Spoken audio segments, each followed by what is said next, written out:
ప్రభువును ప్రియ రక్షకుడైన దేవుని పేరట మీ అందరికీ శుభాభివందనములు తెలియజేసుకుంటున్నాను. జీసస్ న్యూ క్రియేషన్ మినిస్ట్రీస్ ద్వారా ఈ రీతిగా ప్రతిరోజు అనుదిన ఆహారమును మీతో పంచుకోవడానికి దేవుడిస్తున్నటువంటి కృపను బట్టి దేవునికి అనలేని కృతజ్ఞతలు. ప్రియులారా, అందరూ ఎలా ఉన్నారు? బాగున్నారా?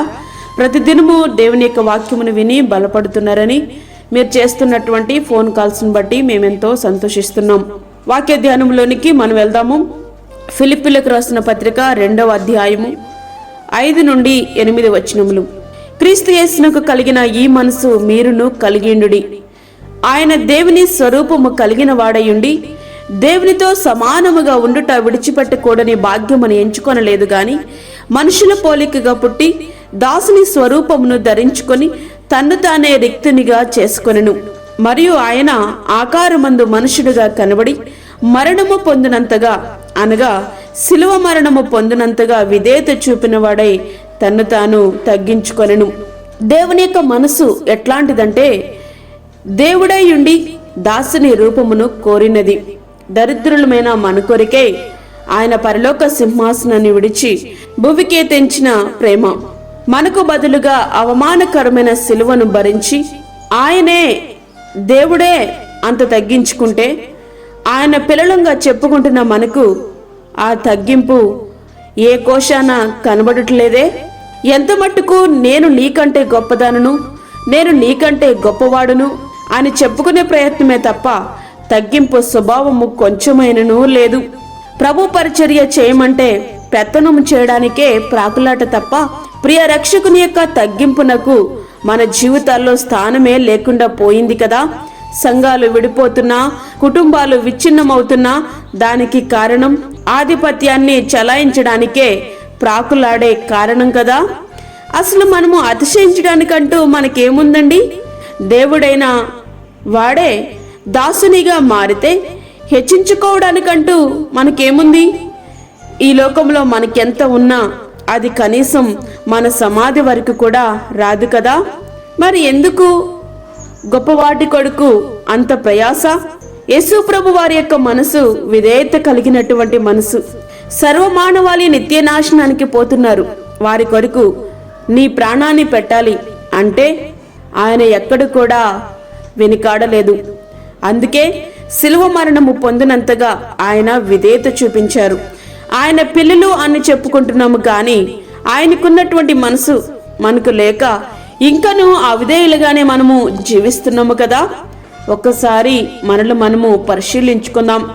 ప్రియ దేవుని బిడ్డ, యేసు ప్రభు వారికి కలిగినటువంటి ఇటువంటి మనసు నీవు కలిగి ఉన్నావా? ఆయన ఎంతటి దీనుడా కదా. పరిశుద్ధుడైన దేవుడు పశువుల తొట్టులో పరుండబెట్టబడ్డారు. తన ప్రయాణానికి రథాలను కాదు గాడిదను వాడుకున్నారు. ఇట్లా ఆయన దీనత్వం గురించి చెప్పాల్సి వస్తే మన జీవితాలే సరిపోవు. దీన మనసు అను వస్త్రము ధరించుకొని మిమ్మును అలంకరించుకొనుడి. 1 పేతురు 5వ అధ్యాయము 5వ వచనం. ఆయన బలిష్టమైన చేతి క్రింద దీన మనస్కులైనడి. 1 పేతురు 5వ అధ్యాయము 6వ వచనం.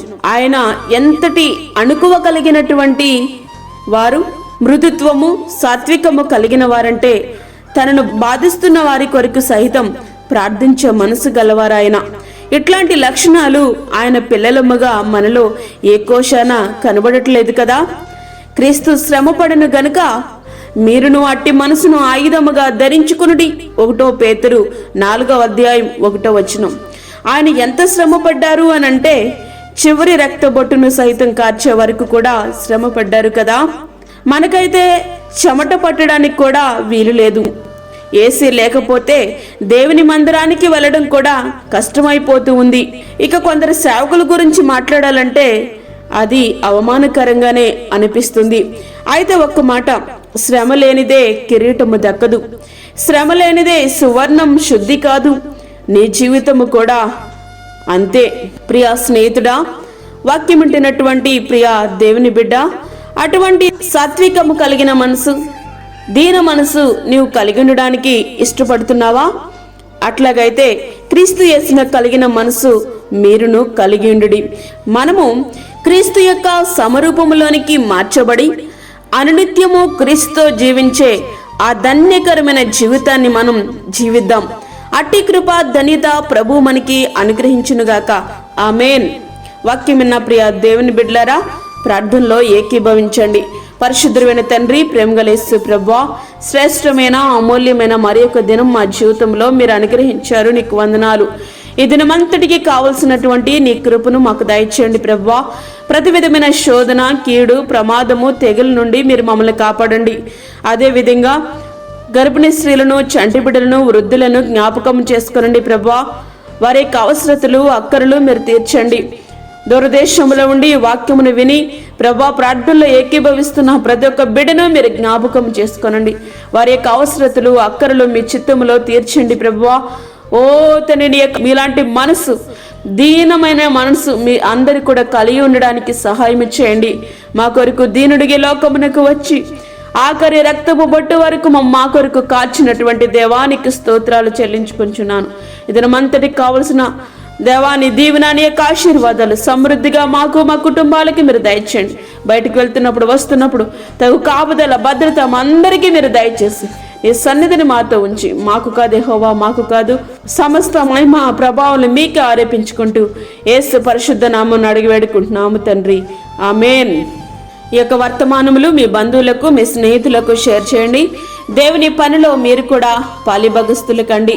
అదేవిధంగా మీ ప్రార్థన అవసరతలు మాకు తెలియచేయండి. మా ఫోన్ నెంబర్ 9177377559. దేవుడు మిమ్మును, మీ కుటుంబమును దీవించునుగాక. ఆమేన్. దేవుని సేవలో మీ సహోదరి అన్నమణి సాల్మన్.